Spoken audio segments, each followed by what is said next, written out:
দেখুন, তুচ্ছ একটা ঘটনা করে বাংলাদেশে সাম্প্রদায়িক দাঙ্গা বাজাবার নিমিত্তে কিছু সন্ত্রাসী কার্যকলাপ এবং সন্ত্রাসী গোষ্ঠী রাস্তায় নেমে পড়েছে হঠাৎ করে। একেবারে তুচ্ছ ঘটনা। কি? গাইবান্ধা পলাশবাড়িতে একটা রাম মন্দির হবে, রাম বিগ্রহ হবে। আচ্ছা, রাম বিগ্রহ দেখতে যদি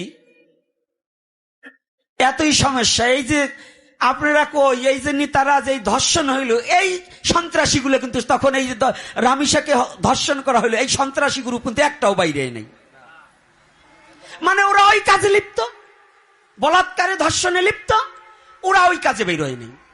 কিন্তু একটা রাম মূর্তি, একজন ধর্মীয় উপাস্য দেবতা, তাকে বন্ধ করার জন্য এবং স্থগিত করা হয়ে গেছে। আমরা দাঙ্গা চাই না, সনাতনীরা এত নিরহ জাতি যে আমরা কোনো দাঙ্গা চাই না। তারা বেরিয়েছে, আমরা স্থগিত রেখে দিয়েছি, না বন্ধ করি নাই। বন্ধ করবো কেন? স্থগিত রেখেছি, দেখি সরকার কি করে, সরকার কি পদক্ষেপ নেয়। সনাতনীদেরও সরকার, বৌদ্ধেরও সরকার, মুসলমানেরও সরকার। সরকারের কোনো ধর্ম থাকে না, সরকার সে সবার সরকার। কে?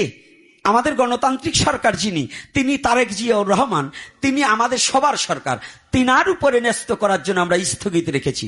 কিন্তু আমার দুঃখ হচ্ছে এইটা, যদি আমাদের এইটা বন্ধ করতে চাও তাহলে জাদুঘরের মূর্তি যেগুলো আছে, আমাদের সনাতনীদের মূর্তি, এগুলো যেখান থেকে আনছো সেগুলো ফেরত দিয়ে দাও। ওগুলো তো আমাদের সনাতনীদের, ওটা একটাও কোনো মুসলমানের নয়, কোনো বৌদ্ধর নয়, কোনো খ্রিস্টানের নয়। এটা সম্পূর্ণ এই জাদুঘরের মূর্তিগুলো কাদের? আরে কথা বলেন না কেন? ভয় পান নাকি? আমি অন্যায় কাউকে, আমি কোনো ধর্ম কটূক্তি করছি না, আমি শুধু সন্ত্রাসীবাদের বিরুদ্ধে কথা বলি। একটা মেয়ে এই রামিসার কথাটা, ঘটনাটা যেভাবে কাঁদিয়েছে, বলুন, তার আগে তুফাজ্জেলকে যেভাবে হত্যা করা হলো খাইয়ে, তার বিচারটা কি হয়েছে? তুফাজ্জেলের কেউ নাই বিধায় তার বিচারটাই বাংলার মাটিতে হলো না। ভাত খাইয়ে তাকে হত্যা করা হলো, পেল না তার বিচার। দীপুচন্দ্র দাসকে যেভাবে পুড়িয়ে মারা হলো, তার বিচারটা পেলাম না। এখানে সংখ্যালঘুদের কথা আমি বলছি না, যারা গরিব, যারা সন্ত্রাসীর কাছে আমরা হেরে গেছি। সে হিন্দু আর মুসলমান নেই, না হলে 6 বছরে মেয়েটাকে হত্যা করা হয়। পূজার মতো মেয়েকে জানেন, এর আগে জনিদার কেটে, যৌনাঙ্গ কেটে ধর্ষণ করলেন, সেই ধর্ষক খালাস পেয়ে গেল।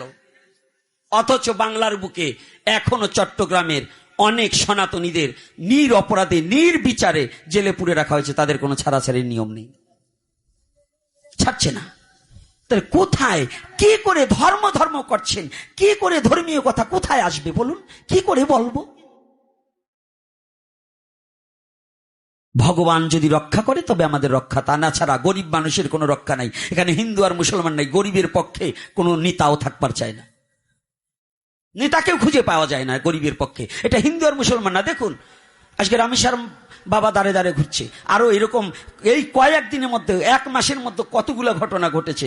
এটা খালি হিন্দুদের বেলায় বলছি না, মুসলমানই বেশি হয়েছে, নির্যাতিত হয়েছে। এইগুলো থেকে বেরিয়ে আসতে হলে আপনার সন্তানকে মানুষ তৈরি করতে হবে। এই দেশে যতদিন পর্যন্ত মানুষ তৈরি না হবে, ধার্মিক এই মালা তিলক পরুন আর টুপি জুব্বা পরুন, যতদিন পর্যন্ত মানুষ না হবেন, এই ধর্ষণ, মানুষকে খুন, পুড়িয়ে মারা, পরের জমি দখল, এইটা থেকে যতদিন পর্যন্ত বেরিয়ে না আসা হবে, ততদিন পর্যন্ত এই দেশের কোনো শান্তি হবে না। কি হবে নাকি? এজন্য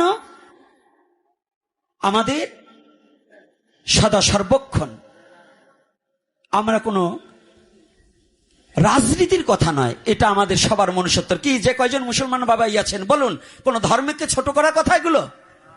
কি বাবা, কোন ধর্মকে ছোট করার কথা? এটা ন্যায্য অধিকার আদায়ের কথা। এই অধিকারে আপনার আমার, হিন্দু মুসলমান বৌদ্ধ খ্রিস্টান সবার যেন সুখে থাকতে পারি, এটাই তো আমাদের কথা নাকি? রাধে রাধে। কি কষ্ট হচ্ছে নাকি? ইউটিউবার আবার কাটাকাটি করে ছাইরেও না, তোমরা তো আবার ফাটাফাটি বাদাবার জৈত আছে ভালো, ফাটাফাটি কইরো না।